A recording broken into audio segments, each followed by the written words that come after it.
Welcome back. बात हो रही है इस वक्त पीडीएम इत्तेहाद की, और ख़ास तौर पे पीडीएम का जो एजेंडा है वो बार बार तब्दील हो रहा है और फोकस नज़र नहीं आ रहे। इसकी वजह जो हमें पता चली वो सबसे बड़ी वजह ये है कि तीनों बड़ी जमातें आपस में उनका शदीद इख्तलाफात हैं, और उन इख्तलाफात की वजह से हम ये देख रहे हैं कि वो किसी एक पॉइंट पे मुत्तफिक नहीं हो पा रहे। सेनेट इंतखाबात का कहा गया था कि हम इंतखाबात का बाइकआउट करेंगे, बल्कि इन इंतखाबात से पहले ही हुकूमत को घर भेजेंगे। लेकिन हमने देखा कि मुस्लिम लीग नून ने भी और पाकिस्तान पीपल्स पार्टी ने भी ये फैसला किया है कि वो सेनेट इंतखाबात में बाज़ाब्ता हिस्सा लेंगे। कोई भी इस तरह का फोरम जो है वो हाली नहीं छोड़ेंगे। फजल रहमान साहब मज़ीद हैं कि आप बाइकआउट करें, इलेक्शंस में ना जाएँ। दूसरी तरफ ज़िमनी इंतखाबात में पाकिस्तान पीपल्स पार्टी ने हिस्सा लिया, मुस्लिम लीग नून ने हिस्सा लिया। मौलाना फजल रहमान साहब उस पर भी मज़ीद थे कि आप ज़िमनी इंतखाबात में ना जाएँ, चूँकि ये जाली असम्बलियाँ हैं, हम इनको नहीं मानते।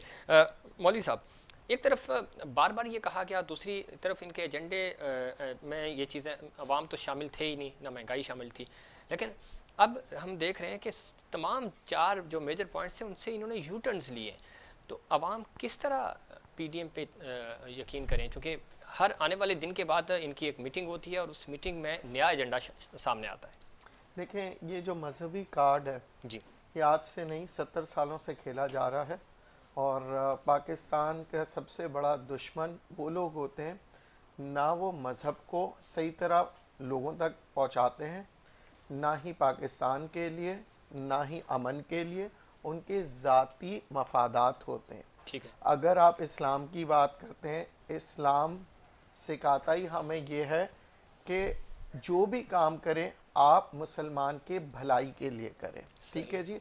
अगर जलसों में जुलूसों में कहीं भलाई नज़र आती तो मैं और आप भी चले जाते हैं। ठीक वहाँ है। पे क्या हो रहा है, मुश्किलात आती है उन लोगों के लिए जो गरीब आवाम होती है, जो बेचारे बीमार होते हैं, एम्बुलेंस के सूरत में कहीं पे भी कुछ आना जाना होता है वो रुक जाते हैं, और बच्चों को और मासूम लोगों को मजहब के नाम पे इस्तेमाल किया जाता उकसाना है। ये ठीक। सबसे बड़ा गुनाह है।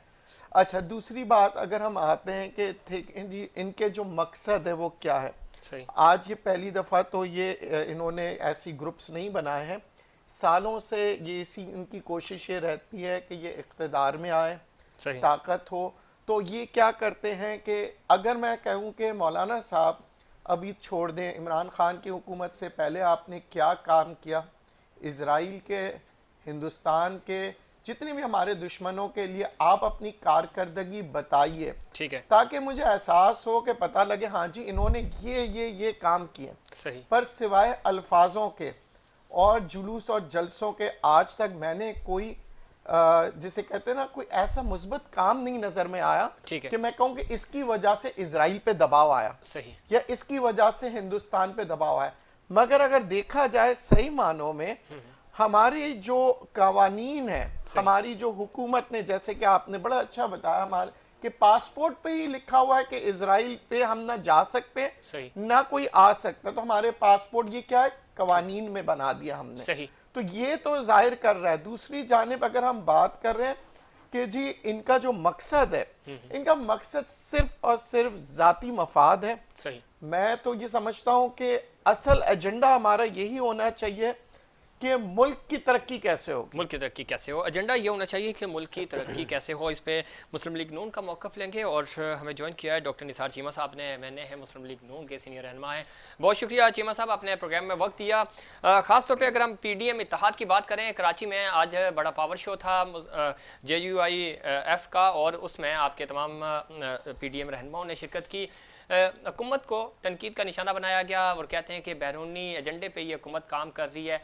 ये इल्ज़ाम मौलाना फजल रहमान साहब इमरान खान साहब पे बहुत अरसे से लगा रहे हैं। ये तो एक तरफ। दूसरी तरफ अगर हम देखें तो आपके एजेंडे बार बार क्यों तब्दील हो रहे हैं। आप हुकूमत को दिसंबर में घर भेज रहे थे, फिर जनवरी में घर भेज रहे थे, फिर आपने कहा कि हम सेनेट इंतखाबात में नहीं जाएंगे। लेकिन अब चूंकि आप भी असूली तौर पे फैसला कर चुके हैं कि आप इस तरह का कोई भी फ़ौरन जो है वो खाली नहीं छोड़ेंगे, आपका जो टारगेट है, एजेंडा है, वो बार बार तब्दील क्यों हो रहा है चीमा साहब? देखिए, गुजारिश ये है कि जहाँ तक हमारे एजेंडे का ताल्लुक है, वो तो पहले दिन से बिल्कुल उसमें हम बिल्कुल मुकम्मल तौर पर यकसू हैं, कंसिस्टेंट हैं।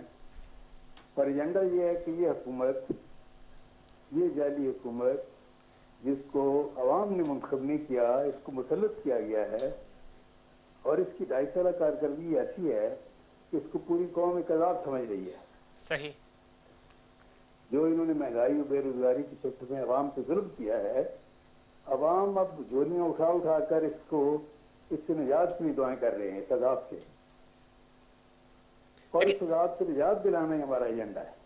ठीक। इसमें तो कोई ना कोई पहले दिन से जो एजेंडा है वो यही है, उसमें सिर्फ पीडीएम नहीं, पूरी कौम। लेकिन महंगाई आपका एजेंडा डॉक्टर साहब नहीं है ना, आपका एजेंडा ये है कि इस हुकूमत को घर भेजा जाए। हुकूमत घर नहीं जा रही, उल्टा आप इसी जाली असम्बलियों के लिए ज़िमनी इंतखाबात में भी जा रहे हैं और सेनेट इंतखाबात में भी जा रहे हैं। अगर तो ये मैंडेट जाली था तो फिर इसका हिस्सा ना बने ना।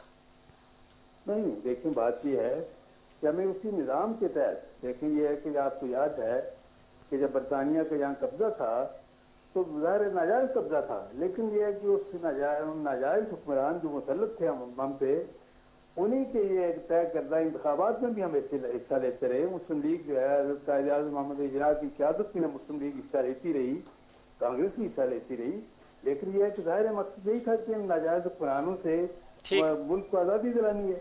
तो बात यह है कि ज़ाहिर है उसके अंदर रहकर उस निज़ाम का हम बाइकआउट तो नहीं कर सकते। सही। जिस तरह आपको याद है कि 85 के इलेक्शन का पीपल्स पार्टी ने बाइकआउट किया और आज तक वो पछताती है कि हम गलती हुई। बिल्कुल ऐसा ही है। 2007 में भी आप बाइकआउट करने जा रहे थे, लेकिन उस वक्त मोहतरमा ने कहा मियां साहब से कि आपने हम बाइकआउट करना हमारी स्ट्रेटजी का हिस्सा नहीं है। ठीक, नहीं करें, लेकिन एक तरफ आप अवाम को ये कह रहे हैं कि हम इस जाली हुकूमत को जनवरी में घर भेज देंगे, लेकिन नहीं जा रही है घर। उस दूसरी तरफ आप उसी प्लेटफॉर्म से इलेक्शंस भी लड़ रहे हैं, तो कंफ्यूजन है ना अवाम में। ये कंफ्यूजन आप कैसे दूर करेंगे? नहीं, कोई कंफ्यूजन नहीं है जी, अवाम हमारे साथ है और ये है कि इस बारे में पीडीएम की क़यादत जो फैसला करेगी इज्तिमाई तौर पर, उस पर अमल होगा जी। ठीक है डॉक्टर साहब, लाइन पे रहिएगा। हमारे साथ स्टूडियो में नदीम मौलवी साहब मौजूद हैं, सीनियर तजियाकार हैं, एंकर पर्सन हैं, और उनके साथ तशरीफ रखते हैं बैरिस्टर अली ताहिर साहब, माहिर कानून हैं।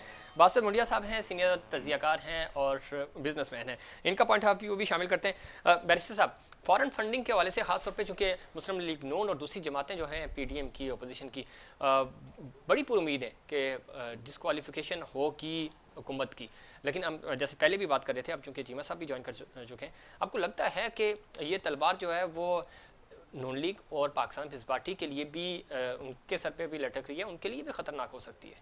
जी सर, 100% इस बात में कोई शक नहीं है। देखिए, जिस चीज़ के ऊपर अकबर एस बाबर साहब पीटीआई के खिलाफ गए हैं, सही, अगर उसी तरह की तहकीकात बाकी पॉलिटिकल पार्टीज़ पे भी कर दी जाए तो बड़ा मुश्किल हो जाएगा। और ख़ास तौर पे नून लीग का तो एक जो फैक्ट सामने आया वो ये भी आया है कि 10 करोड़ रुपए पहले पार्टी फंड में आए और फिर 4 करोड़ रुपए वहां से निकाले भी गए। सवेयर वायोलेशन हुई इलेक्टोरल लॉज की। अच्छा, इंस्टीट्यूशंस के साथ नून लीग का पहले से ही आपको पता है कि एक मसला है, तो कभी इंस्टीट्यूशंस की मानते तो है नहीं, जाके लड़ पड़ते हैं, सुप्रीम कोर्ट पे हमला कर देते हैं, सारा कुछ करते हैं। तो इसके अंदर तो मैं समझता हूँ कि शायद हो सकता है कि जो नून लीग या पीपल्स पार्टी जा रही है वो राउंड टर्न होके इनके ऊपर भी आ जाए। हाँ, नुकसान क्या होगा, देखे पीटीए एंड में देखे ना, फॉरेन फंडिंग से किसी ने बैन तो होना नहीं है, क्योंकि ये प्रोहिबिटेड फंडिंग है, ये फॉरेन फंडिंग नहीं है, ये प्रोहिबिटेड फंडिंग है। प्रोहिबिटेड फंडिंग से ज्यादा नुकसान ये होगा कि वो फंड जो गलत तरीके से आया है और एस्टेब्लिश हो गया है, इलेक्शन कमीशन उन फंड्स को अपने कब्जे में ले लेगी। इससे आगे पीछे नहीं होगा। बाकी हुकूमत और ओपोजिशन दोनों की तरफ से सिर्फ और सिर्फ सियासी बयानबाजी है। वो कहते हैं कि आप खत्म हो जाएंगे, तो वो कहते हैं आप खत्म हो जाएंगे। उनके अपने फैक्ट्स हैं, कानून के मुताबिक आप सिर्फ, मैं आपको रीइटरेट कर रहा हूँ, कानून के मुताबिक आप सिर्फ और सिर्फ उन फंड्स पे कब्जा कर सकते हैं, उनको फॉरफिट कर सकते हैं, उसके अलावा तो और बस कौमी खजाने में आप ला सकते हैं उनको। ठीक है बासी साहब, आप चूंकि बिजनेस कम्युनिटी से आपका ताल्लुक है और चीमा साहब जिस तरह बता रहे हैं कि बहुत महंगाई है, अवाम जो है वो तंग है इस हुकूमत से, आपको लगता है चूँकि अवाम सड़कों पे निकलते हुए हमें नज़र नहीं आ रहे, महंगाई बिल्कुल है, इसमें कोई शक नहीं, लेकिन वो ये जो फैक्टर है कि पब्लिक बाहर निकलती है हम देखते हैं, लेकिन इस तरह का पाकिस्तान में अभी तक हमें नहीं नज़र आया कि बेतहाशा अवाम निकले हों। हम देख रहे हैं कि अवाम रेस्टोरेंट पे भी जा रहे हैं, खाना भी खा रहे हैं, चीज़ें भी कर रहे हैं, महंगाई है, लेकिन आपको लगता है कि वाकई महंगाई की वजह से ये हुकूमत घर जाएगी? देखिए, मुझे तो ये हम जब से आप देखिए पिछली हुकूमत में भी अक्सर एक सुनने को आया था महंगाई का एक भूत निकल आया है। सही। देखिए, आपने रेस्टोरेंट्स की बात की, तो आज कल ही एक बात हो रही थी कि अब नई गाड़ियां जो आ रही हैं टोयोटा जितनी भी नई आ रही हैं सब पे 5-5 लाख ओन चल रहा है। सही। तो लोग आवाम तो खरीद ही रही है ना, खरीद रहे हैं। यही मैं चीमा साहब से एक बात कहूंगा कि इस वक्त जो एक बहुत बड़ा इशू जो महंगाई से ज़्यादा मैं समझता हूँ वो कोरोना का है। सही। ठीक है, मैं उनसे पूछता हूँ कि आज जो इन्होंने ये जो रैली निकाली थी उसमें इन्होंने कितना इसको मतलब कोरोना के इशू को इन्होंने हाईलाइट किया या इन्होंने कितनी इसकी अवेयरनेस की है।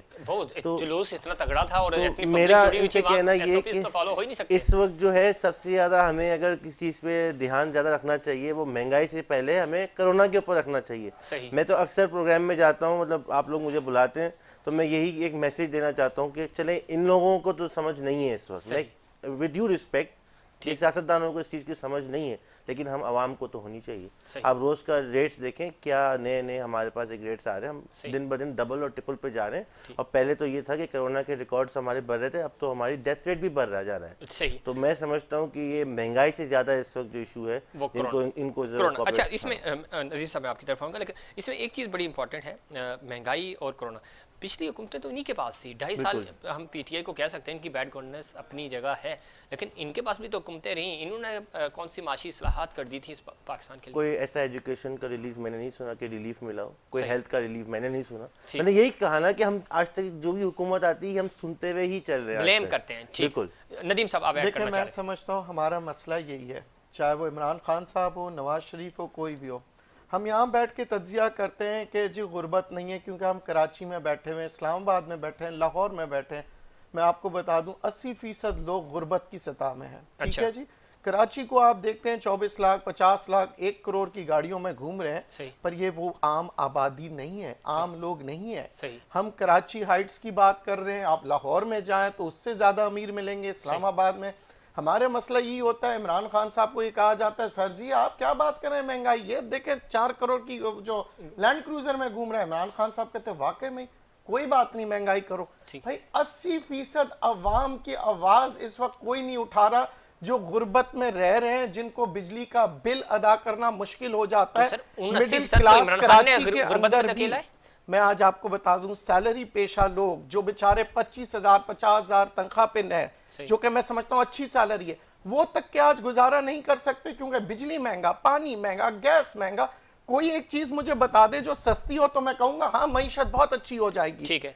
इकोनॉमिक प्लान की अगर हम बात करें, चले कोई इकोनॉमिक प्लान बता दें कि 10 साल बाद इकोनॉमिक मॉडल के हिसाब से जी 10 साल बाद ये पोजीशन होगा। हमें ये कहा जाता है कि सब अच्छा है, हमें बचपन में सिखाया गया है कि ये एक है और ये एक है तो ये 2 हो गए। अगर कोई चीज ये दिखाए नहीं और मैं कहूं जी 2 हो जाएंगे, ठीक है, तो आप यकीन करेंगे? पूछ लेते हैं। चीमा साहब बड़ी इंपॉर्टेंट बात है, नदीम मौलवी साहब ने बड़ा बेसिक सा पॉइंट उठाया कि फर्ज कर लेते हैं हुकूमत आप ही को मिल जाती है और इससे पहले हुकूमतें आपके पास रही हैं, आपने और पाकिस्तान पीपल्स पार्टी ने ही 30-35 साल बारियां ली हैं, माशी पॉलिसी नहीं दे सके, कोई बड़ा प्लान आप इस मुल्क को नहीं दे सके।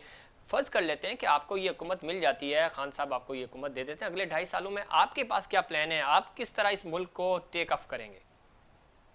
ये फरमाइए कि ये कुछ कहना बहुत ज्यादती है, नाइंसाफी है कि आपके पास कोई प्लान नहीं था। हमारे पास प्लान ये था कि उस वक्त सूरत हाल ये थी कि 2018 में जब हमने हुकूमत छोड़ी तो उस वक्त हमारी पाकिस्तानी इकॉनमी जो थी इस पूरे रीजन में सबसे ज्यादा तेजी से ग्रो करती हुई इकॉनमी थी। जीडीपी ग्रोथ हमारी 5.8 पे थी, इन्फ्लेशन 4 पे थी, जो अब 3 गुना से बढ़ गई है। जीडीपी ग्रोथ जो पहली दफा हमारी तारीख के लोएस्ट लेवल पे आ गई, -0.4। अंदाजा करें, जो हमारी तारीख में इसकी मिसाल नहीं मिलती। नहीं तो देखें जी मतलब मजा तो तब आता है ना कि आप उसको लेके जाते, डॉलर को 60 पे ले जाते 100 के बजाय, तो तब मजा आता ना। नहीं मेरे यही तो मैं गुजारिश करने लगा हूँ जी। किस तरह हर चीज की कीमत स्टेबल थी, अब गैस की, बिजली की, पेट्रोल की, हर चीज की किस तरह डॉलर स्टेबल था। अब तो इन्होंने बेड़ा गर्क कर दिया, इनकी नायली और बदनिजामी है, इसकी वजह से पूरा मुल्क जो है वो शराब भुगत रहा है, पूरी कौम शराब भुगत रही है इनकी नायली और बदनिजामी की। इन्होंने मैशत समेत हर शोबे का बेड़ा गर्क कर दिया। ठीक है डॉक्टर चीमा साहब, नदीम मौलवी साहब आपसे सवाल करना चाहेंगे। सर अमेरिका में, चीन में, दुनिया के हर मुल्क में जो है इकोनॉमिक मॉडल बनाया जाता है जो 20 साल 25 साल 30 साल और कम से कम 10 साल का। मैं चाहूंगा कि पाकिस्तान का कोई भी सियासतदान मुझे बताए जिसने इकोनॉमिक मॉडल बनाया हो 10 साल का 15 साल का, और अगर है और फिर आप कहें कि जी मेरा इकोनॉमिक मॉडल ये था 10 साल का और इन्होंने इस इकोनॉमिक मॉडल को कैंसिल करके एक नया इकोनॉमिक मॉडल लाए। ना आपके पास इकोनॉमिक मॉडल है, ना मौजूदा इस वक्त हुकूमत के पास है, क्योंकि अगर पेपर में होता है तो आप एक वक्त अखबारों में छाप दें कि ये मेरा मॉडल था, इस मॉडल के तहत हमारी रोटी 2 रुपए की हो जाती, पेट्रोल 50 रुपए का हो जाता और पानी मुफ्त मिलता, तो फिर अवाम आपके साथ आती। आपके पास सिर्फ अल्फाज और लफाजी थी, जो कि S&P 500 मोदी इंटरनेशनल ने कहा था कि जी नवाज शरीफ की जो मईशत है बहुत अच्छी जा रही थी, फिर उसके बाद यही मोदी इंटरनेशनल ने कहा कि जी हमारी GDP रेट नीचे गिर जाएगी, आज यही मोदी इंटरनेशनल कह रही है फिर मईशत ऊपर चले जाएगी। हम सिर्फ अल्फाजों के हेर फेर में है। इकोनॉमिक मॉडल एक किसी भी इकोनॉमिस्ट से पूछ लें कि वो मॉडल बनता है तो क्यों बनता है, वो प्लानिंग होती है, इकोनॉमिक प्लानिंग होती है, पेपर पे होती है, हवाई नहीं होती। जी चीमा साहब, आप ये मौलवी साहब का ये सवाल है, ये एक तफसीली तकरीर है माशाल्लाह। देखिए मौलवी साहब से हमें तवक्को ये है कि शरीफ आदमी हैं और उनके साथ मौलवी का लफ्ज़ लगा हुआ है, इस वजह से हमें तो तवक्को है कि वो इंसाफ करेंगे। इंसाफ ये है कि देखें सबसे बड़े नहीं ये वो मजहबी वाले मौलवी नहीं है, मौलवी कास्ट है। अच्छा मौलवी कास्ट है, चलो फिर भी मौलवी बड़ा चार्ज लेते हैं। ठीक है ठीक है, इसका मतलब ये नहीं है कि अगर मौलवी वो नहीं है तो ये जिस तरह की चाहे ना इंसाफी फरमाते रहे, ये तो नहीं है ना। देखें आदमी है, गुजारिश ये है कि असल जो जिन्होंने जज करना है, जो मुनसिफ है, वो अवाम है। 22 करोड़ अवाम है। बाहर निकल के किसी से पूछें कि ये जो है आप जो मौजूदा दौर का मुकाबला कर लें नवाज शरीफ के दौर से, मुस्लिम लीग नून के दौर से, 10 में से 9 अफराद कहेंगे जो इंसाफ पसंद लोग कि वो बिल्कुल कहेंगे कि वो इससे 1000 दर्जे बेहतर था मईशत के हर पैमाने के लिहाज से, हर इंडिकेटर के लिहाज से। देखें जिस तरह मैंने कहा कि और वर्ल्ड बैंक और IMF की रिपोर्ट यह है कि 2016 और 17 के साल जो थे पाकिस्तानी इकोनॉमी की गुज़श्ता 13 साल के बेहतरीन साल थे और सबसे तेजी से ग्रो करती इकोनॉमी थी पूरे रीजन में। तो ये कि मॉडल कौन था? मॉडल यही होता है कि अवाम में खुशहाली हो, नहीं आई ना खुशहाली। जीमा साहब खुशहाली नहीं आई ना। क्या शायद खुर्दरोज की कीमतें स्टेबल नहीं थी? ठीक, आज देखें अवाम किस हाल में है, मुकाबला तो करें ना, अवाम से पूछें कि किस भाव बिक रही है, अवाम के जज्बात क्या है। वो तो ये है कि ये इसमें कोई शक नहीं डॉक्टर निसार चीमा साहब, अवाम आपसे भी खुश नहीं थे, अवाम आज भी खुश नहीं है, लेकिन मॉडल हमारे पास गोल्स नहीं है। बदकिस्मती है ये हमारी हुकूमतों के पास नहीं है। हमारी ना तो हम प्लान करते हैं और ना ही हम किसी प्लान के तहत आते हैं। बहुत शुक्रिया डॉक्टर निसार चीमा साहब, आपने प्रोग्राम में वक्त दिया। बासित साहब, आप खुद चूंकि बिजनेसमैन हैं, आप समझते हैं चीज़ों को। महंगाई कंट्रोल नहीं हो रही है, हुकूमत ये कह रही है कि हमारे तमाम इशारे मस्बत जा रहे हैं, लेकिन महंगाई थोड़ी सी ज़्यादा है। IMF ये कह रही है कि ये साल जो है 2021 और पाकिस्तान के वज़ीर-ए-आज़म जनाब इमरान खान साहब भी ये कह रहे हैं कि ये माशी साल होगा, तरक्की और खुशहाली का साल है। आपको लगता है कि अब कुछ बेहतरी होगी? कोरोना भी कदरे बेहतर हुआ है, कंट्रोल हुई हैं चीज़ें, आपको लगता है कि पाकिस्तान की इकॉनमी बूस्ट करेगी? सबसे पहले तो कोरोना बेहतर नहीं हुआ। अच्छा। और कोरोना में बेहतरी नहीं आई, ये हमें एक बात है जो हमें लोगों को बतानी चाहिए। ठीक है। सेकेंडली, आपने जो मुझे अभी सवाल किया कि 2021 कैसा रहेगा, ठीक है। महंगाई की अगर हम बात करते हैं तो मैं नहीं समझता कि ये कोई चीज़ कंट्रोल होगी। अच्छा। अभी कुछ ही दिनों की बात है कि आप जो हमारे घर में जो हम तेल यूज़ करते हैं जी। खाना पकाने के लिए, उसका कीमत देख लें। हम तो आटा और चीनी की बातें कर रहे थे पिछले 2 साल से, अब उस तेल की कीमत देख लें कि कहाँ तक पहुँच गई है। इसी तरह दूसरी जो रोज़मर्रा की चीज़ें हैं, मैं नहीं समझता कि इस वक्त तक मैंने जो आपने बात की कि लास्ट हुकूमत ने ऐसा क्या किया था, कोई ऐसी क्या स्ट्रेटजी बनाई थी कि इससे कोई चीज़ कंट्रोल हो। तो इस बार भी मैं नहीं समझता कि अभी तक इनको कोई इस तरह की इन्होंने कोई आइडियाज़ शेयर किए हैं। तो अल्लाह, मतलब हम अल्लाह के ऊपर ही आसर पे हैं कि मैं नहीं समझता कि जो सर ने कहा कि वाकई हम शहर की बात करते हैं, हम गाँवों के लोगों की तो कभी हम उनको तो हम कंसिडर नहीं करते, ये बात बिल्कुल सही है। लेकिन एक और बात भी कि वो लोग जो है वो चीज़ें हम यूज़ नहीं करते जो हम शहर वाले यूज़ करते हैं। लेकिन जो खाने पीने की जो चीज़ें हैं, बेशक उसमें शहर वालों की दस्तरस से भी बाहर हो रही है ना चीज़ें। बिल्कुल। एक छोटी सी मिसाल है, बिजली और गैस। हम सब इसको नहीं, चाहे वो एक अमीर आदमी हो, नॉर्मल हो, या एक जॉब करने वाला हो, वो भी नहीं अफोर्ड कर सकता, नहीं अफोर्ड कर पा रहा। हम यही कह रहे हैं। और लेकिन जो वो मिडिल क्लास थी वो मर्ज होकर नीचे लोअर मिडिल क्लास में आ गई है। बैरिस्टर साहब, ये तो थोड़ा सा चूँकि महंगाई वाला फैक्टर है, आप लीगल एक्सपर्ट हैं, लेकिन इन चीज़ों पर भी आपकी राय लेंगे। किस तरह हमारे पास थिंक टैंक्स नहीं है, हम जो हमारे थिंक टैंक्स हैं या जो पढ़े लिखे लोग हैं, जो PhD स्कॉलर्स हैं, हम उनसे राय नहीं लेते। हमारी हुकूमतों में ये रवाज ही नहीं है कि हम थिंक टैंक्स से कोई फ़ायदा उठाएं। कब ये अप्रोच आएगी जो डेवलप कंट्रीज़ में होती है कि उनकी मुआशी पॉलिसियाँ बनती हैं? आज अमेरिका में जो बाइडन आ गए हैं उन्होंने अपने पहले 3 साल के लिए जो प्लान है वो दे दिए, कल ही उन्होंने इक़्तिदार संभालते ही अपनी पॉलिसियाँ अनाउंस कर दी। हमारे पास ये ऑन रिटर्न क्यों नहीं होता एजेंडा? सर गवर्नेंस मॉडल्स बड़े डिफरेंट हैं। अब आप देखें प्राडो में और मेहरान में फ़र्क तो होता है। देखिए कुछ ममालिक ऐसे हैं दुनिया के अंदर, अब इंडिया है, पाकिस्तान है, नाइजीरिया है, सूडान है, यहाँ पे इकोनॉमी पे इलेक्शन नहीं लड़ते। हालांकि economy is always agenda number 1 in politics. ले आपस की बातें होती हैं, वो कहेगा जी आपके दौर में महंगाई थी, वो कहेगा नहीं जी वो इस वजह से थी, आपने करप्शन की थी उस वजह से हो गई है।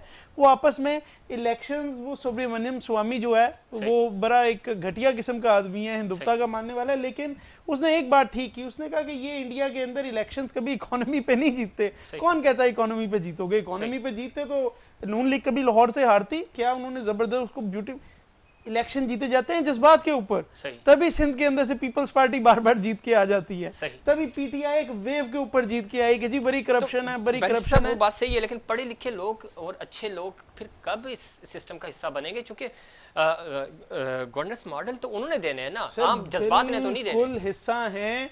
मसला क्या है कि असल मुल्क चला तो बाबूर है, सही, वो सियासतदान तो नहीं चला रहा, वो तो ब्यूरोक्रेट चला रहा है। सही, 21 20 साल की सर्विस देके 22वें ग्रेड में जाके पहुंचता है। फौजी चला रहा है, जर्नैल चला रहा है, पढ़े लिखे अकाउंटेंट चला रहे हैं, पढ़े लिखे वकील चला रहे हैं, अटॉर्नी जनरल, वो कौन चला रहा है? मुल्क तो वही लोग चला रहे हैं। मसाइल सर मैं समझता हूँ तरजीहात नहीं है ना, बात चला तो रहे हैं, तरजीहात में शामिल नहीं है, कमिटमेंट नहीं है, डिटर्मिनेशन नहीं है। एक चीज जो आप अवाम को बताते हैं कि 200 अरब आ जाएगा तो 100 अरब यूं मुंह पे मार देंगे, तो 100 अरब यूं मार देंगे, वो चीजें इतनी आसान नहीं है। जब तक ये तमाम पॉलिटिकल पार्टीज मिलके एक साथ नहीं बैठेंगी, एक ट्रूथ एंड रिकॉन्सिलेशन कमीशन वाला जैसे साउथ अफ्रीका में हुआ, उस तरह से आप गवर्नेंस मॉडल को चेंज नहीं करेंगे। मुझे नहीं लगता कि यहाँ पे चीजें चेंज होने वाली हैं। बाकी लफ्जी बातें हैं, वो आपस में सियासतदान करते रहेंगे, वो चलती रही हैं और वो चलती रहेंगी, वो अगले 50 साल भी यही चलता है। ठीक है मौलवी साहब, आपको लगता है कि 2021 कोई खुशखबरी का साल होगा? कुछ हमें पाकिस्तान की इकॉनमी बेहतर होगी? देखें, अगर बिजली महंगी हुई, पानी दस्तयाब नहीं हुआ, गैस दस्तयाब नहीं हुआ, महंगाई बढ़ती रही, तो मेरे ख्याल से जवाब आप लोग सबको पता है कि होगा या नहीं होगा। अच्छा, जनाब बहुत शुक्रिया। नदीम मौलवी साहब आपका बहुत शुक्रिया। जनाब बैरिस्टर अली ताहिर साहब आपका शुक्रिया। जनाब वासिम मुंडिया साहब आपका भी बहुत शुक्रिया। नाज़रीन, ये था हमारा आज का प्रोग्राम। उम्मीद करते हैं दीगर प्रोग्राम्स की तरह आज का प्रोग्राम भी आपको पसंद आएगा। इनसाइड पाकिस्तान की पूरी टीम को दीजिए इजाज़त। अल्लाह निगहबान।